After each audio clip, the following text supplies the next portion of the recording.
Hello everybody, I hope you've all had a fairly decent Christmas, New Year, and now you've managed to get back to work without still feeling too fuzzy-headed.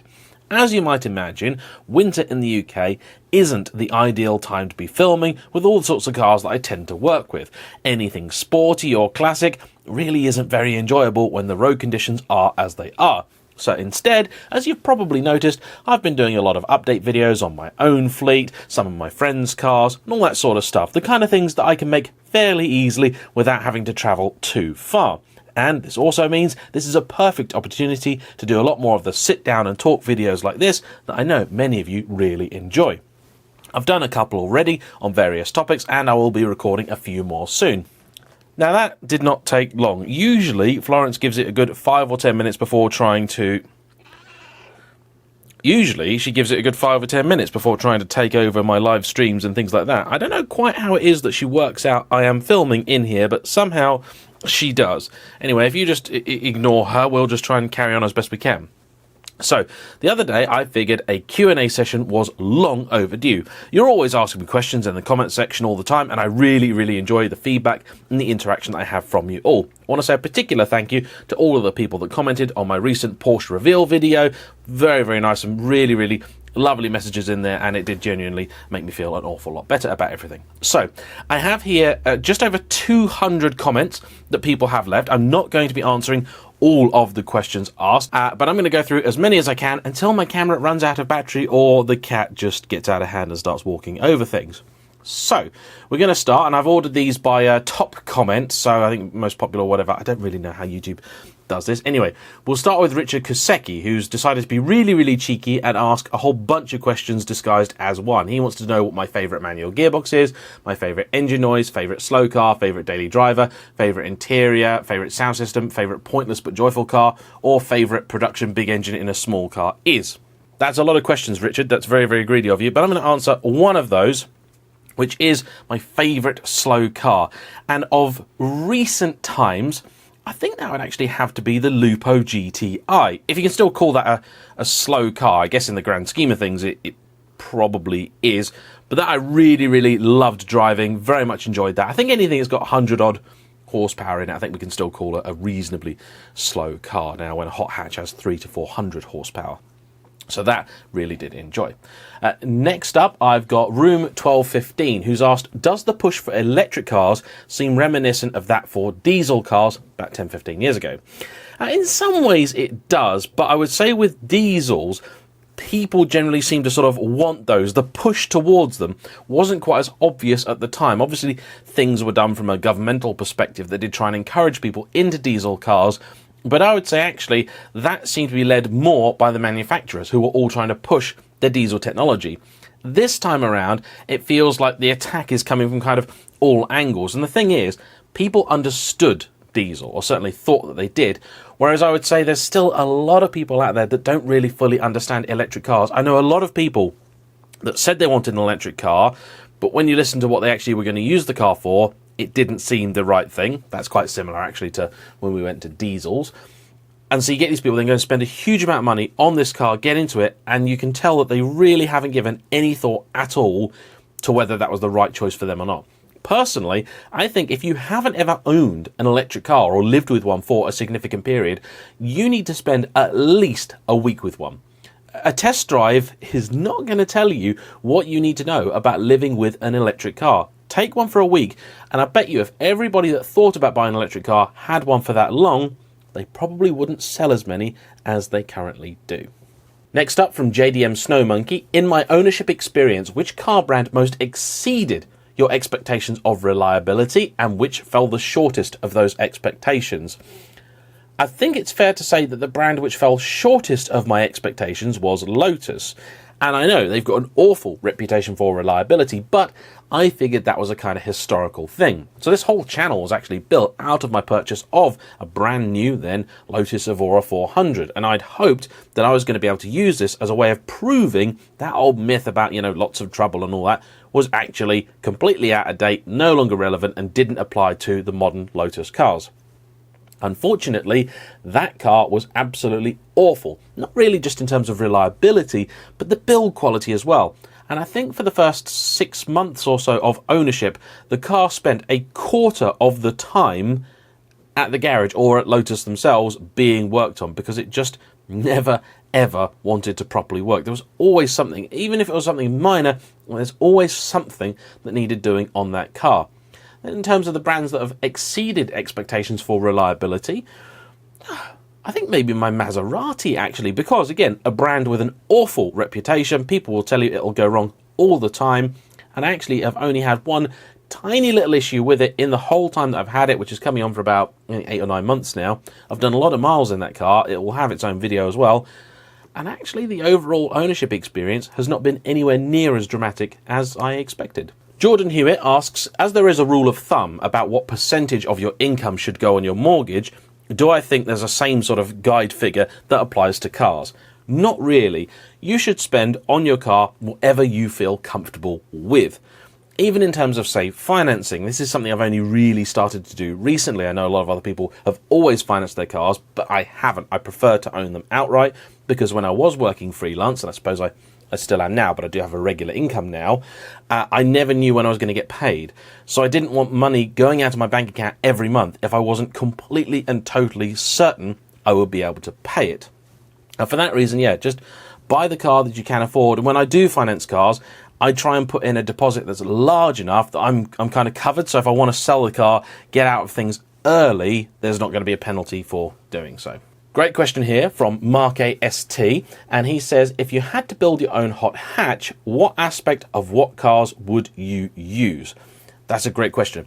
I'd tell you the hot hatch that I really wish had made it to market is the Hyundai i30N option. Now the i30N obviously did make it to market, great car, very enjoyable.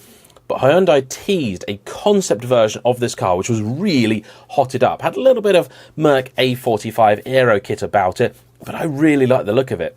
And actually, a 4-cylinder turbocharged engine in a hot hatch is kind of the right motor for that sort of car. As much as I'd love, say, like an Alfa Busso in there, and maybe, let's say, an Alfa Busso in something that looks like the Hyundai i30N option, that would be a pretty damn special car with either rear or potentially all-wheel drive, as we're in Dreamland and we can have whatever we want. That I think would be a very, very good car. Mateus Guerra, sorry if I've got your surname wrong there, has said, love your work, thank you very much, appreciate that. Have I ever considered doing an interactive segment with the audience, such as car recommendations, not necessarily on YouTube, but maybe as a podcast or something like that? Yeah, I did some stuff like that on an app called Stereo, as I did an integration with them for a little bit, so I did 3 episodes like that. I have done a podcast in the past, I don't at present. I would like to go on some other people's podcasts, because I actually really quite enjoy recording them. But my own schedule does not permit me the time that I would really like to be able to put into something like that myself. It's something maybe as the channel grows, perhaps in a year or two, if things do get bigger and I'm able to actually get somebody to help full-time with things, that may be something that I look into and to try and expand what I do. But at the moment, honestly, it's just a time concern that I have for that. However, I do want to try and do a few more meetups over the year, actual sort of physical go and meet people and that sort of stuff.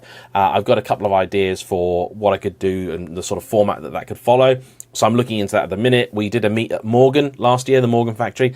That was fantastic. Went down really, really well. People absolutely loved that. So I would like to do that again at some point this year. In fact, I may email them after I finish recording this. And yeah, so I do want to try and do some things over the year where people can very directly ask me questions as well. So that is part of the plan.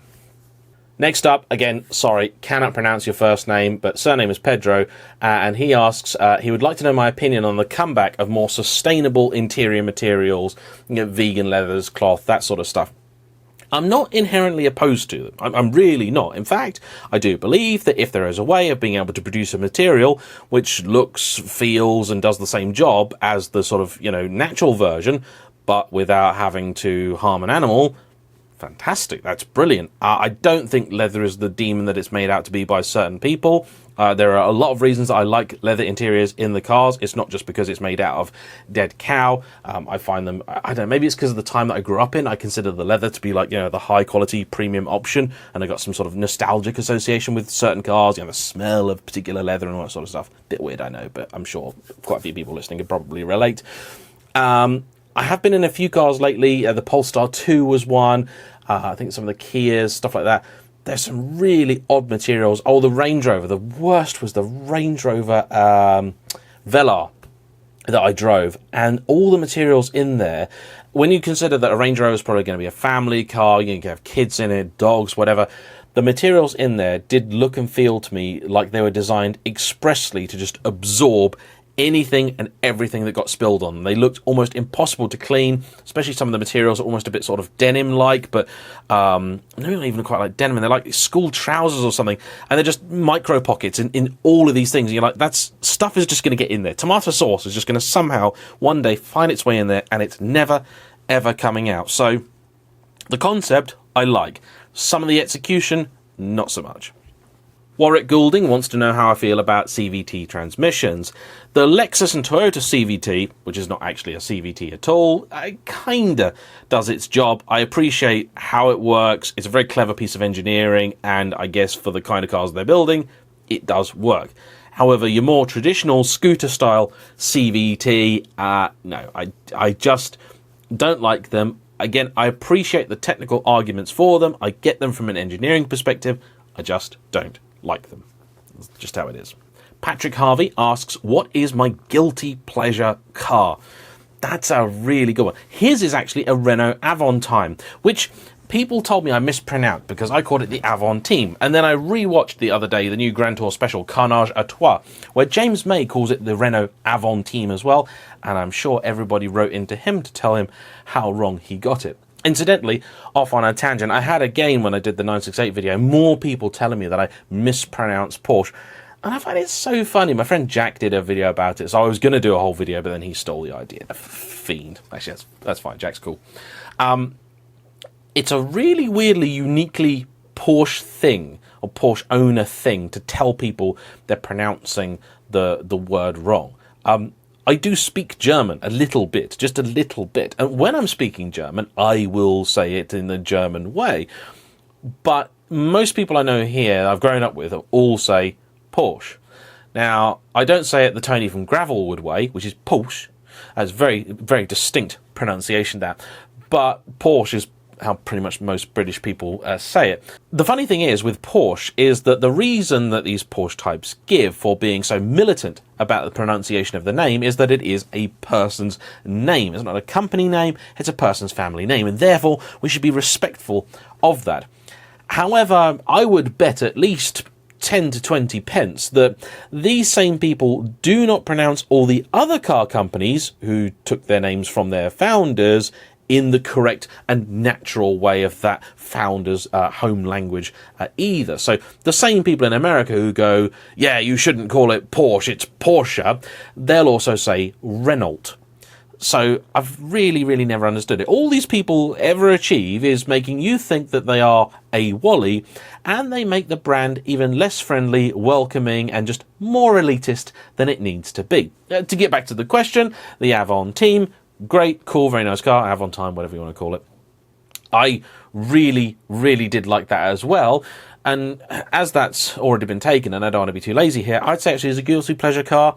Vauxhall Mocha. I've got a Vauxhall Mocha on the driveway at the minute. You may have even seen it in a couple of videos. It belongs to my grandmother because she is unable to drive at the moment, and I've been using that on occasion. And actually, I really kind of like it. I will, in fact, if I can, do a video on it at some point in time. However, it's actually more difficult to convince my 80-year-old grandmother to let me take her car out for a video than it is to get somebody to lend me their Ferrari, because you may not be surprised to hear, but my grandmother doesn't really watch YouTube. Squizzler24 wants to know which car let me down the most after hearing so much hype about it.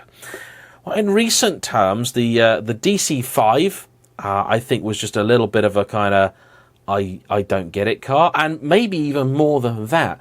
The Merc SLS AMG, gorgeous to look at, great sounding car, but rock hard ride, unacceptable, and an absolutely awful gearbox. Considering it's a dual clutch, I don't know how they got it so wrong. Conversely, the SL63 AMG was absolutely sensational. Drove better, went like stink, still sounded great, steered really nicely. That car was an utter delight. I was so shocked at how good it was, and equally shocked at how bad the SLS was. I'm sure I was driving it on precisely the wrong roads for that kind of car, but these are the kind of roads that Britain is filled with, so the simple fact is, the SLS, not a very good car if you drive it in Britain.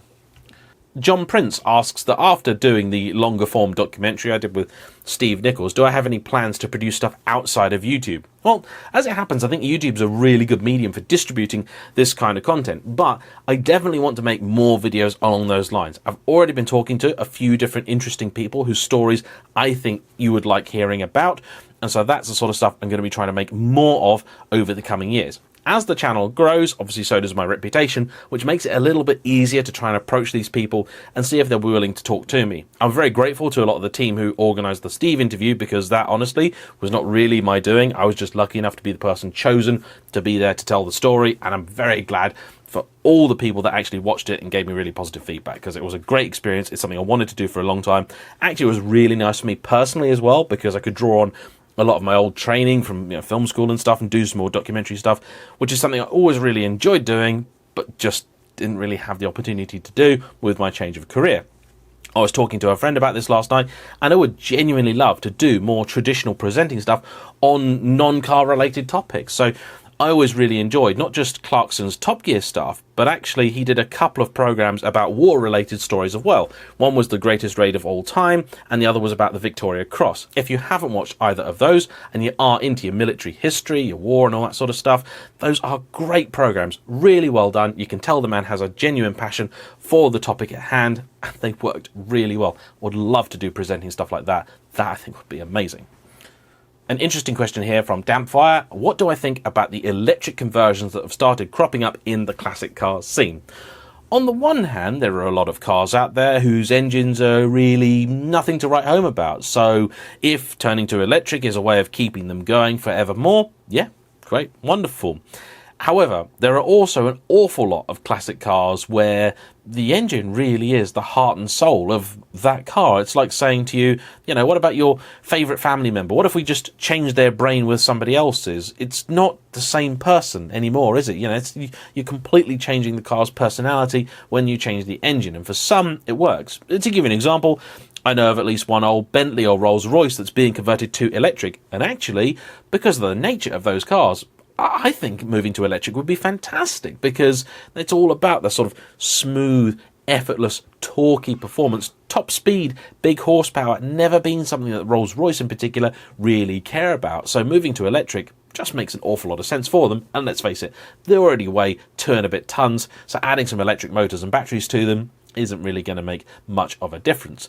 The big thing people don't often talk about, in fact my friend Jack at Number 27 did a video on exactly this, is the cost, and it's incredibly expensive. Think, for some cars, easily £100,000 to do the conversion. And the fact is that it's just not worth it to, in some cases, essentially butcher a gorgeous classic car. Not yet, anyway. Perhaps one day we'll come to a situation where, if you want to continue driving the cars, it's something you have to do. But I hope that day never comes, because it would be rather tragic. Interesting question from Oliver Westmoreland Cornter. He says, how much do I think that my videos actually cost to make? Appreciating that there are a lot of contributing factors like insurance and kit, but he wondered if it's something that I've calculated. Well, the overall cost of a video is quite hard to work out. Now, stuff like my insurance, my equipment, all that sort of stuff, I don't really tend to factor into the cost of an individual video, because if I do more videos, then the overall cost per video will go down. If I do less, it will go up. Between insurance and camera kit, I'm probably spending in the region of sort of £6,000 to £7,000 a year at the moment. Some years are much spendier than others. Last year was really expensive, probably spent in excess of 10 because I had to upgrade my camera kit. Also, this camera, it's Panasonic S5, it's rubbish, worst camera I've ever used. That is going to need replacing at some point. But to do that, it's probably going to be again another sort of £3,000 to £5,000 to get what it is that I actually want. So that's really expensive. It's not cheap. Each individual video depends on how far I travel and all that. Luckily, even if I'm taking one of my thirstier cars, even if I'm taking a Ferrari or something, your fuel cost is probably your main one, alongside the lunch that I generally buy for most people. So the idea is that if people sort of travel to meet me somewhere, I will buy them lunch by way of thanks, and also it's a nice way to sort of get to meet them and know them. So my average video is probably between 50 to 150 pounds, really depending on the travel and everything else.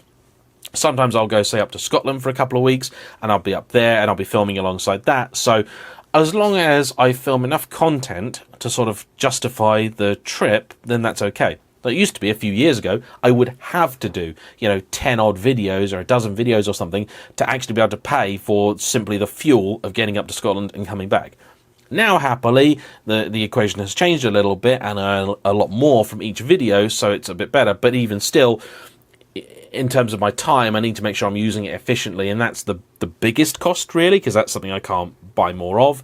And each video, I would say, costs on average about 8 hours to produce. So that's actually the measurement I tend to use for the most part, and that's one of the reasons I would prefer to actually have people come to me, and then I'll happily pay extra for lunch, because I can use the time much more wisely. If I'm just spending a couple of hours driving, I'm not really achieving much doing that.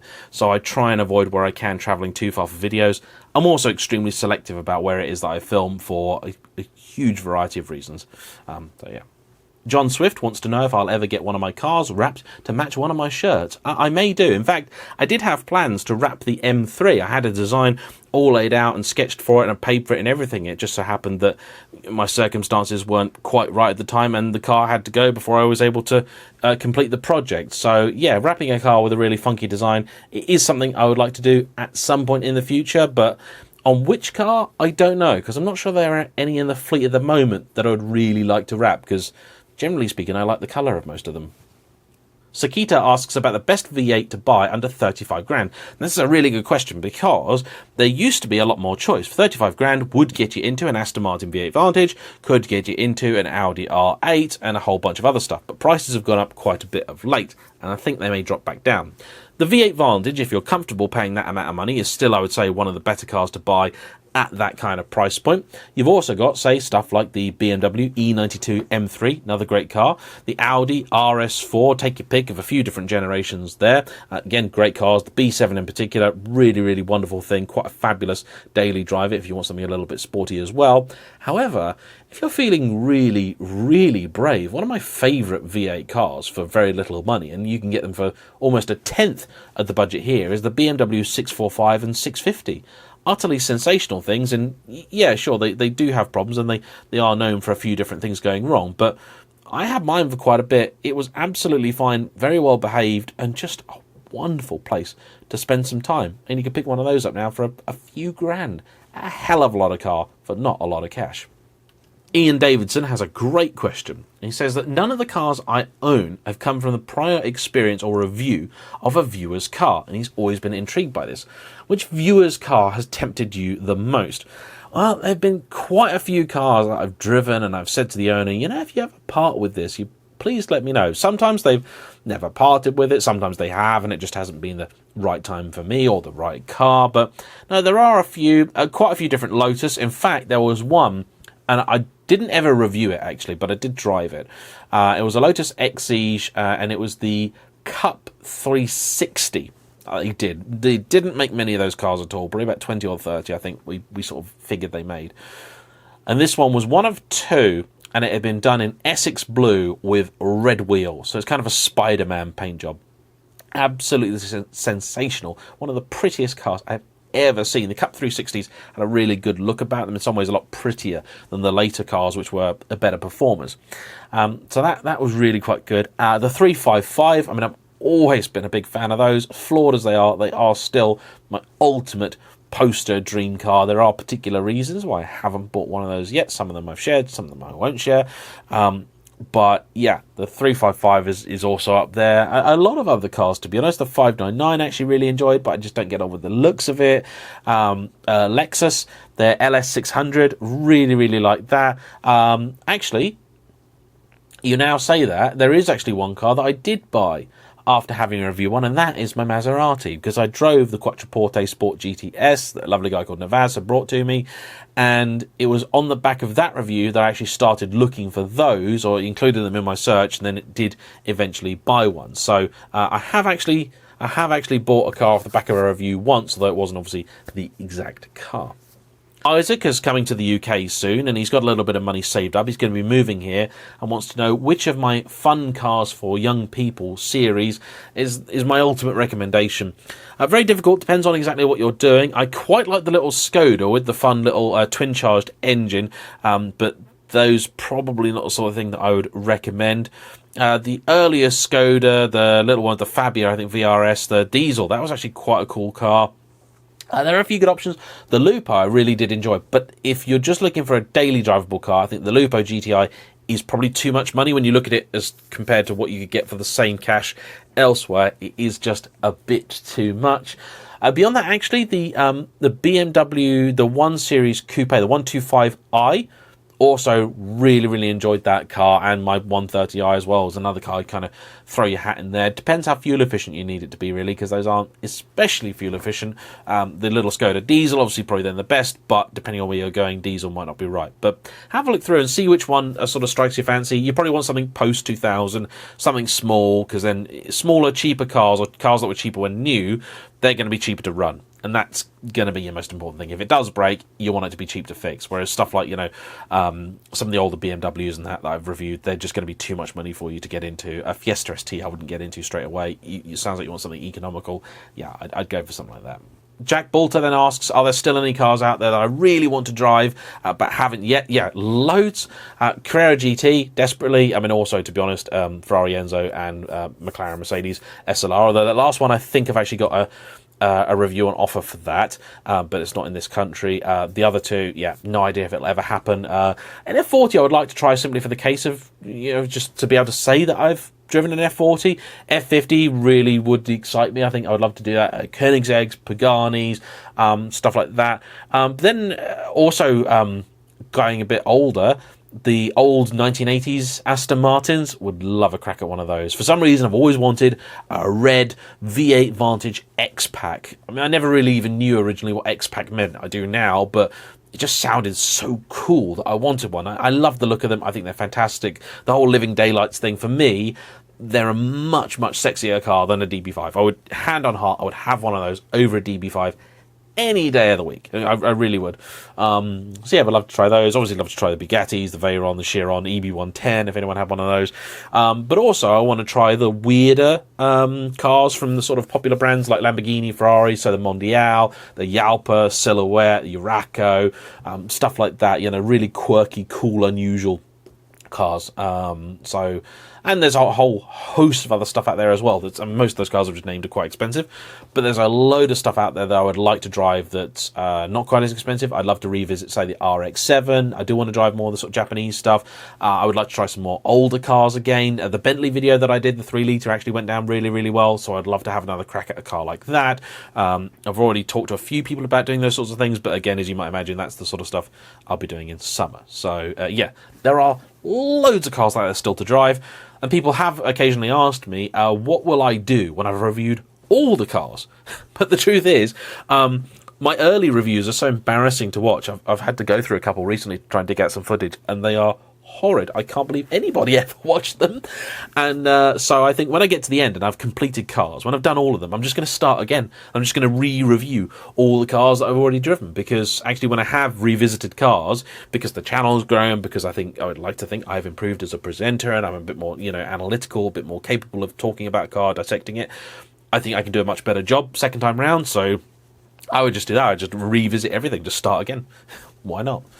Ricketic65 asks me about my Citroen BX. So that's a car that I haven't actually even filmed a video of my own on. For those of you not aware, Jack number 27 bought himself a Citroen BX GTI 16 valve last year, and that I actually did say to him, when you sell it, I will buy it. And that actually, now I think of it, that is an example of me doing exactly that. But I can forgive you all for not realising that I even had it, because it's been mentioned on his channel and not really on mine. So at the moment, I haven't really done anything to the car beyond just cleaning a couple of bits of it. That's it, because I want to show you it in the state that I've got it before I really do anything to it. So at some point in the next week or so, I'm going to go out there, film with that. I mean, there's about half a dozen cars or something that I haven't really told you all about, that either myself or my friends have got and whatever. So I'm kind of going through all of those in January anyway, so some of them have been revealed already, some of them are about to be revealed. The BX is one, so there will be a video on that soon. I might even still give it the whole clickbaity sort of mystery title, but if you watch this video, now you know exactly what it is when you see a video saying I've bought a cool French hot hatch. It's a BX GTI 16 valve. The mysteriously named M asks if I'm into F1 or any other sports, and if so, who my favourite driver or team is. Yeah, actually, over the last couple of years, I have really got into F1. I used to be into it a long, long time ago. Interest faded just as I became distracted by other things, work and university and all sorts of stuff, and I think Formula 1 itself, it became a little bit more boring. But I have gotten really back into it over the last year or two. I have actually been using Formula 1 as a way of trying to give myself a little bit of a break, so I try and watch as many of the races as I can live. That's a good way of giving myself some time. Even if I'm not fully into it, I'll be just, cleaning the house or doing a little bit of editing or something, and the Formula 1 will be on. I'll try and be there for the race start, because I found with Formula 1, it will be spoiled for you. Give it about 2 hours after the race has ended, and it will be spoiled for you, especially if it was a fairly dramatic race. So you have to kind of watch it live. And I've really actually enjoyed that. It's actually been quite a nostalgic, nice thing. I do like the idea of having to be in a certain place and at a certain time if you want to watch this event and get the full experience of it. And my girlfriend is also massively into F1 now. And I've actually really enjoyed that. And it's actually reignited my passion for the sport, because she's never been into Formula 1 or motorsport before at all, so she knows very little about it, and she's completely thrown herself into that world, which I'm really amazed about. I'm very, very proud of her for, and it's been great because I've been able to talk to her about all the amazing stuff that we all know about, the 2005 American Grand Prix, all the stuff in the 80s, the 90s, the Senna, Prost, Hunt, Loud as well, all this stuff, all these amazing, great, fantastic tales from, the last 70 or 80 years of Formula 1. I've been able to sort of introduce her to all that world, and she's really got into it, and that's actually really helped me. Doing the Steve Nichols interview as well, again, it sort of gave me a bit more passion and excitement and drama. In terms of my favourite teams, I do like the British teams. I do really like Lotus. Actually, I found myself becoming something of a McLaren fanboy as well. I think that's because I've now met quite a few of the people involved at McLaren. And yeah, I just really, really loved it. And there is an idea I've got for doing something sort of an event which will be related to Formula 1 as well later in the year. So if I can make that happen, if I can, I will. But I don't want to give it away too much just yet. So yeah. Joel Pethick asks, is there a hot hatch out there that I would buy for myself? Yeah, I keep looking at them, and they are quite a good car in a lot of ways. The only problem with a hot hatch for me at present is that either I'm going out on my own, in which case I may as well just be driving a two-seater like the S2000 or something. Or if I'm going out with family, a lot of my family are either of not particularly limited mobility, but they're getting old, so they do need a bit of space, they do want a bit of comfort, they don't want a car that is, obscenely low, or that sort of stuff. That's why I kind of bought the Maserati. I wanted a nice, big, sort of sensible four-door that they could get in, and, to them, it's just a normal, ordinary car. It could be a 3 Series or whatever, they don't really care. So I do, and the problem with a hot hatch, especially an older hot hatch, is that they're pretty small, they're pretty cramped. That's one of the reasons that the 1 Series went, because you just couldn't get a whole bunch of people in that very easily. And the fact is, if I want space in a car, I want a lot of space, or I don't need really much space at all. And the hot hatches just sit really awkwardly in between those two states. So, yeah. Deadman's Fire asks, what's the longest distance I've driven for a holiday? I have driven several Euro trips. I've been as far... It's the furthest away that I've been. I mean, I've been over to Prague. I've driven there. I've done, Austria. I've done Switzerland. Going south, I went down to Valencia. Drove down there in a van and actually flew back. I went down there with my dad years ago. He was doing some motorbike testing. Doing all sorts of stuff. I've driven a lot in America. So a few years ago, I did a sort of about 3,300, 3,400 miles around America. So I started in New Jersey. I went up as far north as Buffalo. Then I went down to Tennessee, and then I sort of went back across. So, I mean, one day I did about 700 odd miles in a day, and that was all on my own as well. That was a fantastic experience. But if anybody's watching that was one of the people that put me up or met me on that trip, thank you so much, because it was just incredible. That was a few years ago. The channel really wasn't very big. It was it was one of those moments in my life that was just kind of fantastic. I remember being very vividly, I remember I was in America. Kia had been absolute superstars. They had sorted me out with a Stinger for nothing. There's a press car for like 3 weeks. And I literally was sofa hopping. Yeah, I was staying in spare beds and rooms and whatever. And, you know, for about 3 weeks in America, some people sorted out some amazing places to stay. And I did make videos on it. Nobody watched them, but I did make videos on it. And it was just incredible, just absolutely spectacular. A really good time. And I got genuinely quite emotional about it, because that was one of the times when I realised that actually YouTube worked. You know, I was doing it all on a complete shoestring budget. I didn't really have much money at all. Everything was done as a favour or helping me out or whatever. It was just one of the best experiences of my entire life. Very interesting question from Mr. C. Topic of the day. What are my thoughts on the pedestrianisation of Norwich city centre? As long as they do the roads around it properly, I don't really mind it all that much, because pedestrians are stupid and they do like driving out in front of cars even when the area is not pedestrianised. You get that in London a lot, driven through Soho quite a few times. And yeah, pedestrianisation is not an inherently bad thing, but you can't do it at the expense of all the other traffic. Otherwise, you've just defeated the entire point. Dave Max says, what do I think about the rise in second-hand car prices, and do I think they will ever come back down? Yeah, no, they will. They really will. And if you look at the market as well, now I've been looking recently, you know, I'm forever window shopping. I think we all are for new cars. What's really curious is the sort of sub 60 grand cars. Those are the ones that have seen really dramatic rises, you know, stuff like 4.3 Vantages that R8s were talking about earlier, that sort of stuff. Those have gone up. Now, there will be some cars that are naturally going to be going up. Stuff like E46 M3s, you know, they're probably at that state now where they are turning into classics, and God help anyone that buys one of those. I hate them with a passion. People all know that. But there are other cars that will come back down. You know, a V8 Vantage last year was 20 grand, and now it's 30 odd grand. And I think they will go back down as people go back to work, as people realise these are expensive cars to run. And when new car supply picks back up again, manufacturers are going to be so desperate to sell their new cars, they'll probably do incredible deals for part exchange on the old car. So people will happily get out of these cars and be like, yay, I've had an Aston for a year for free. And then they're just all going to be punted out to auction, and they will probably then go for reasonably low prices. I've spoken to a few people who are in the trade, and they've all said that the market at the minute, it's kind of hanging in the balance. It's not definitely going one way or the other, but it's a pretty risky time to be buying into anything. Anything sub 50, 60 grand, I wouldn't be jumping into right about now. It's pretty risky, but yeah, there you go. This is from a guy called Quang, or C-Wang, sorry, not sure which it is.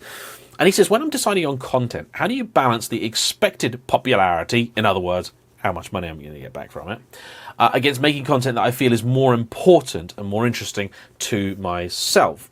Because apparently some of the American automotive YouTubers often state they won't make videos they don't expect to immediately do well. Really, really interesting topic this. You can make a whole video about it, because, yeah, YouTube is equal parts business and pleasure for me. I love cars. I love the whole car thing. That's why I chose cars as the subject for my YouTube channel. In fact, I never really considered anything else. I considered doing Cars Plus, but cars were always going to be a part of it. And as time has gone on, I have found that, yeah, there are certainly certain videos which will definitely do better than others. But I've just gone along with the idea that the channel will be what I want it to be. And I've actually been positively surprised a lot of the time, because there are many videos that I've gone out there and I've made knowing that they won't really do very well. In terms of financial return, they won't really do very well. But sometimes it's a car that I really just want to experience. Sometimes it's something I have to go and do. My trip to France, for example, financially, total disaster. Went out there, drove a bunch of weird cars, BMW Z1, did the Model T, did some old Peugeots, all that sort of stuff. I had a whale of a time. Lovely people put me up. A guy who follows the channel, Pierre Alexi, he sent me over there. I had a great old time. I made about half a dozen videos, and I finally got to take my Evora abroad, which is something I'd always said I wanted to do before I sold it. So I was very glad that I managed to do that. Actually listened to a lot of Behind the Glass as well. Did about a season of Behind the Glass podcasts. So Sam, if you're watching, thank you for keeping me occupied. But the videos all died a death. I probably lost money overall on that trip. In fact, I almost certainly lost money knowing when in my career it was. So that didn't work out so well. But I have found that if you stick with it, and if I just do the videos that interest me, every now and again I will do one and I'll think, there's nobody really going to watch this. They're not going to care. But then they do. The recent Bentley 3 litre video, I expected that to just do no business at all. 10,000 views or something. It did really well. Not spectacular, but it did well. It did as well as, say, a modern car. If I did an M2, it would get the same views, and I was very, very happy about that. Because the Model T had really not done very well, so that was a bit of a disappointment. You drive some cars and you think, yeah, people are going to love it. When I did the Viper, for example, I don't recall the video doing all that well. But then when I went and did the Lamborghini Diablo, I went to go and do the Diablo because it's a dream car. Always desperately wanted to drive a Diablo. Finally got the offer to do one. And the guy said at the same time, well, by the way, I've got this Allegro if you want to drive that. And I thought, yeah, I'd love to drive an Allegro as well because I've heard so many things about them and I want to see just how bad they can really be. And I actually quite enjoyed the Allegro. Then as it turned out, the Allegro video, I was sure, I thought the Diablo, that'll do really well. That's not a car that gets a lot of exposure on YouTube, but it's a cool car. People of my generation really love the Diablo. That video did all right. It did good. But the Allegro did double the views.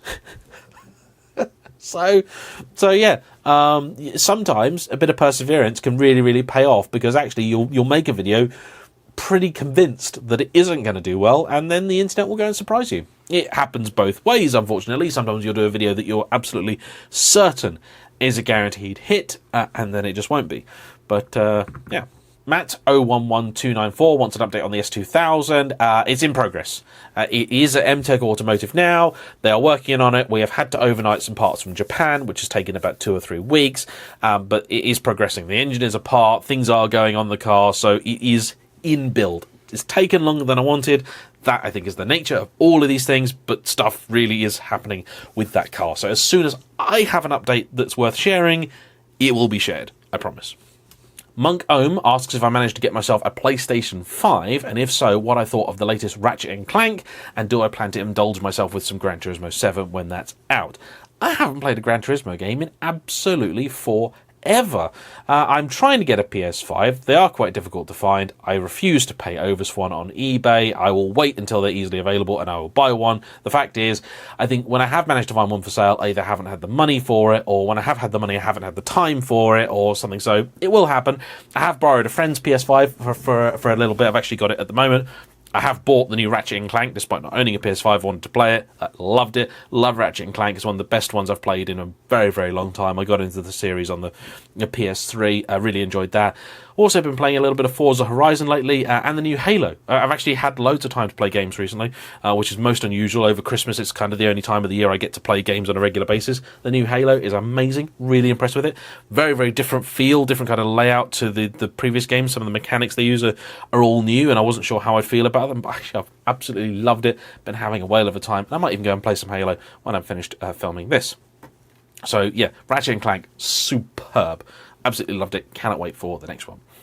IC wants to know if I'll add an EV to my collection anytime soon. I'm constantly thinking about adding an electric car to the collection.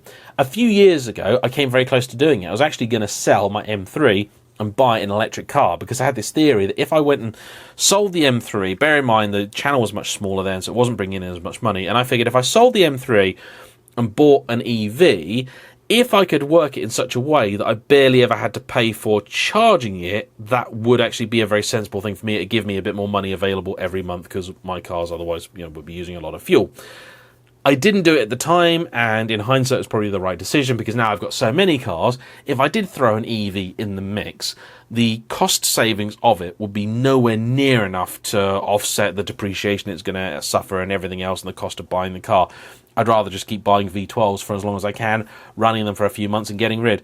If ever things are lean, I'll drive either the 96A or the S2000, and if they're not lean, I'll drive those cars anyway because they're lots and lots of fun, but at the minute, everything's expensive to drive. Energy prices are up. Fuel prices are up. Doing miles is expensive. I'm very, very lucky that when I'm doing miles, I'm probably earning from it. So, to be honest, it's a horrible thing to say, but I don't really care about fuel economy anymore for my own cars because there are now so many of them that, yeah, having one really, really economical car, if I actually sat down and did some brutally honest maths, it just wouldn't actually save me any money. And in fact, I have on occasion owned economical diesel cars, and whenever I've done that, when I've come to sell them, I've lost so much money on the car, it has completely overruled any money I've saved on fuel over the ownership of the car. I had a nice little economical Peugeot 407 diesel that I had for a few years, And then after that, I had a BMW 645 with a dirty great big V8. But the Peugeot lost 3 grand in a shorter time than it took the BMW to lose 300 quid. And I definitely didn't save 3 grand's worth of fuel with the Peugeot. So that's just kind of how it worked out for me. Edward Karen wants to know if I regret selling my 130i. No. No, lovely car, really nice thing. If I could have afforded to have kept it, I would have, because it is a very, very cool car in a lot of ways. There's lots of things I wished I could have done with it, put the birds kit on it and all that sort of stuff. But it was the right decision to make. I don't have unlimited space. I don't have unlimited resources. I do have to be somewhat selective, and that was the decision that needed to be made, and it was the right one. A great question from Tone. If I could bring one defunct car maker back to life, which one would it be? That is a great question. I think it might be Saab, because I think of all the brands, if there was one that was actually going to make some sense now, I think Saab could be it. I think they do the EV thing quite well. Yes, I know in some ways Saab do still technically exist, but let's be honest here, for all intents and purposes, they're gone, they're out. So, yeah, I'd like to see what Saab could have done with a little bit more money and more liberal owners. You know, if Geely had done for Saab what they've done for Volvo, I would like to have seen that. Jeff G. Thomas has also been cheeky and tried to ask me a 3-part question, of which I will answer 1 part. He's asked the car I most regret buying, the car I most regret not buying, and the car I most regret selling. I'll answer that last one, the car that I think I most regret selling. That's my E34 BMW 530i, because I sold it for about 3,000 quid. Lovely thing, red, a grey interior, really nice car, manual gearbox. Yes, the 3-litre V8, almost straight piped, sounded glorious, had a sunroof. Very, very good car. Pretty reliable, actually. I don't think it gave us any trouble. My mate Laurie used it for a daily for a bit. It was the big red noise trumpet, that thing. And superb thing. I sold it, yeah, for about 3 grand again. I think I sold it basically for the same money that I paid for it. And I shouldn't have let that go. Not just because the car will be worth like double or triple that now, but because you just can't find something like that now. Really, really rare. A very, very cool thing. Tiny little V8s are just cool. And it did make the best noise. And the only thing that's come close probably is like the Maserati. Absolutely sensational thing. I really, really miss it. Yeah. Mr. Samstacks asks what cars can rival the Evora and the McLaren 570S in steering feel. Ignoring, of course, other cars from those 2 brands, because they've both got cars that will do that. Some of the Astons that I've driven have been pretty good. Maybe not quite there, again, because you've got a big, heavy engine out the front. That's always going to affect your steering feel. The Ferraris on a good day, the 430 Scud can definitely match those guys for steering feel. Even the 599 and actually the 550 both have really excellent steering as well. Some other Ferraris not quite so good. 355's not quite so good. The 360 is better, but not as good as the 430s. And the F8 is brilliant, but the F12 and 812 are not. Then the FF was actually really quite good. Again, not quite as good as those cars, but very much up there. And some of the some of the V8 Vantages that I drove were really, really decent as well. But yeah, and those are, to be honest, 2 quite exceptional cars. In terms of modern cars, you go back into the past, you will find actually a lot of cars with really, really quite nice steering. The old Toyota AE86 that I drove was really quite nice. Lots and lots of stuff used to steer really nicely. It's just something we've kind of lost over time. My Lotus XL, to give you an example, that's fantastic. Porsches, the old 911s, 993, 964, steering in those, oh, it's so good. And actually, the 944, 968 are pretty damn good as well. So there are other cars out there with good steering feel. It's not something that's, exclusive to mid-engine sports cars. BRC wants to know that even though I don't like the new 911 992, what do I think of the GT3? I've seen a few of them. In fact, I actually saw Harry Metcalf out and about on his road when he was filming one of his reviews on it, and it does sound quite good in person. But I will reserve my judgment until I drive, because let's face it, there's a lot of stuff about the 992 that I don't like, the interior and so on and so forth, and the GT3 hasn't changed that dramatically. But it's all in the drive for that car. If it drives good, nothing else really matters. If it drives good, the engine's good and everything else, the fact the interior I don't like is just irrelevant. At the moment, we're trying to work out a date. Porsche have said that I can certainly have a go of one. It's just a case of working out logistics, and as and when I can get behind the wheel of one of those cars, you will have my full and honest answer. And finally, as we appear to be approaching close to the hour mark on here, and my battery is getting a little bit low, XXAn asks, what are my other hobbies? Well, I do love movies, so I've always been really a bit of a movie fan. It's one of the reasons I went into film as a career first. Been watching quite a few of those lately. I'm a bit of a stereophile as well, something I sort of always kind of had, but actually recently been able to indulge a little bit more, so I do quite like my music and stuff like that as when I've got the time. Otherwise, yeah, that's probably a bit of a sad life, really. I think most of us YouTubers, it's very much the same. You've got a lot to do if you want to be able to keep the momentum going, and genuinely, I'm a bit of a sad geezer. I do quite like cars a lot, so on some of my day offs, if I get one, it's rare, I will go to car shows and stuff like that. It's something I want to do more this year. I haven't been to car shows properly for ages. I went to one or two over the last couple of years, had a whale of a time, so I'm absolutely determined this year I want to go to more car shows. I just want to go there, enjoy it, talk to people about cars. It's just, I love it. I haven't got bored of it yet, so I suppose I should do as much of it as I can before that happens. So yeah, there. Anyway, there's a whole bunch of questions. I may even do some more later on, but that's one Q&A session for now recorded. There's nearly an hour's worth of stuff there, so thank you all for all your questions. If I didn't answer yours, I'm sorry about that. If I do another Q&A thing, please do ask again, and I'll see if I can. Thanks very much. Thanks for watching. Please like, comment down below, subscribe if you haven't already, and I'll see you for the next one. Bye-bye.